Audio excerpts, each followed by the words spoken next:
اعوذ باللہ من الشیطان الرجیم، بسم اللہ الرحمن الرحیم۔ سورۃ بقرہ آیت نمبر 44۔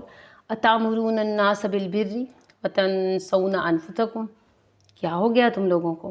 لوگوں کو تو نیکیوں کا حکم دیتے پھرتے ہو اور اپنا آپ یاد نہیں ہے تمہیں۔ وانتم تتلون الکتاب، تم لوگ تو کتابیں پڑھ رہے ہو۔ افلا تعقلون، عقل نہیں ہے تمہارے پاس، سمجھ نہیں آتی تمہیں؟ یہ لاسٹ آیت ہے جو اللہ تبارک و تعالیٰ علماء یہود سے خطاب کر رہے ہیں کہ تم لوگ تو صاحب تورات ہو، تم تو کتاب پڑھتے ہو، تو تم لوگوں کو تو جو نیکیوں کا حکم دے رہے ہو خود بھی اس پر عمل کرو، تمہیں خود کیوں سمجھ نہیں آتا؟ اگر ہم دیکھیں تو ہمارے لیے یہ بہت سکیری آیت ہے، خاص طور پر ان کے لیے جو خود قرآن پڑھتے ہیں اور دوسروں کو پڑھاتے ہیں، جیسا کہ ہم جیسے پڑھانے والے لوگ بہت خطرے میں ہیں۔ It is a serious matter for us all. تو آپ سب کو خاص طور پہ ہمارے لیے، میرے لیے دعا کرنی چاہیے کہ اللہ تبارک و تعالیٰ ہمیں یہ توفیق دے کہ جو ہم پڑھائیں اس پر عمل بھی کریں۔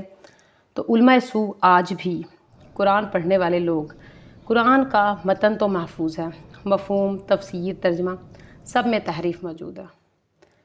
خود بدلتے نہیں، قرآن کو بدل دیتے ہیں، ہوئے کس قدر فقیان حرم بے توفیق۔ بالکل اسی طرح پریسٹ یروشلم میں بیٹھ کر دعوت توحید دیا کرتے تھے جو ان کے حساب سے توحید تھی، لیکن جب ان کے پاس حضرت عیسیٰ علیہ السلام آئے، بچپن میں انہوں نے قرآن پاک سنایا اور ان کی غلطیاں، یہود کی غلطیاں جو کہ پریسٹ تھے، ہائی لائٹ کر کے بتایا، کیونکہ وہ خود سودی کاروبار ہینڈل کر رہے تھے۔ اب جب ان کی غلطیاں بتائی گئیں تو انہوں نے بات نہیں مانی بلکہ ان کے خلاف ہو گئے۔ آج بھی مولوی بات نہیں مانتا، کہیں پر بھی کسی بھی پروفیسر کی، بایو کا پروفیسر ہو، یونیورسٹی میں کیمسٹری کا ہو، واٹ ایور، جو بھی کوئی پڑھ رہا ہے، ان کی غلطیوں کو جو ہائی لائٹ کرے تو وہ غصہ نہیں ہوتے۔ لیکن کیا ہمارا عالم اتنے حوصلہ رکھتا ہے کہ ان کی غلطیوں کو ہائی لائٹ کیا جائے ان کی اپنی کتابوں میں سے تو وہ اس کو مان لے؟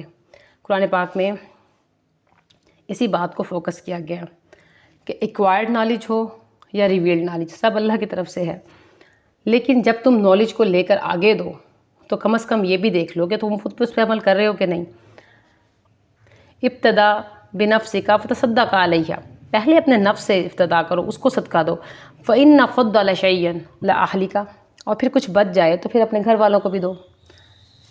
کسی کو نصیحت سے پہلے خود اس پر عمل کرنا ضروری ہے۔ اس آیت سے ہمیں یہ سبق ملتا ہے۔ اور حضرت انس سے روایت ہے کہ آپ رسول صلی اللہ علیہ وسلم نے فرمایا تھا، شب معراج میں نے اپنی امت میں کچھ ایسے لوگوں کو دیکھا جن کے ہونٹ اور زبانوں کو آگ کی کینچیوں سے کاٹا جا رہا تھا، اور آپ کو بتایا گیا کہ یہ آپ کی امت کے واعظ اور خطیب ہیں، یعنی کہ سب سے زیادہ وہ خطرے میں ہیں جو واعظ کرتے ہیں اور خود عمل نہیں کرتے۔ اور اسی طرح سے ابن عساکر کی ایک حدیث میں ہے کہ کچھ لوگ جنتی جہنمیوں کو دیکھ کر کہیں گے کہ تم کیسے آگ میں پہنچ گئے؟ تو وہ بتائیں گے کہ ہم تمہیں تو نصیحت کا حکم دے رہے تھے لیکن خود نہیں عمل کر رہے تھے۔ تو سب سے زیادہ خطرے میں کون لوگ ہیں؟ جو عالم ہیں۔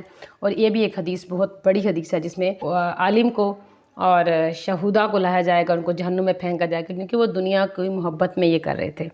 تو نیتوں کو خالص کرنا اور خود پر عمل کرنا بہت ضروری ہے۔ سب سے زیادہ خوف زدہ کرنے والی یہی آیت ہے۔ اس سوال کو دیکھیں جو اللہ تبارک و تعالیٰ کر رہے ہیں، دیکھا جائے تو یہ آیت سب سے زیادہ خوف زدہ کرنے والی ہے۔ اس سوال کو دیکھیں جو اللہ تبارک و تعالیٰ کر رہے ہیں، کیا تم لوگوں کو حکم دے رہے ہو، خود عمل نہیں کر رہے؟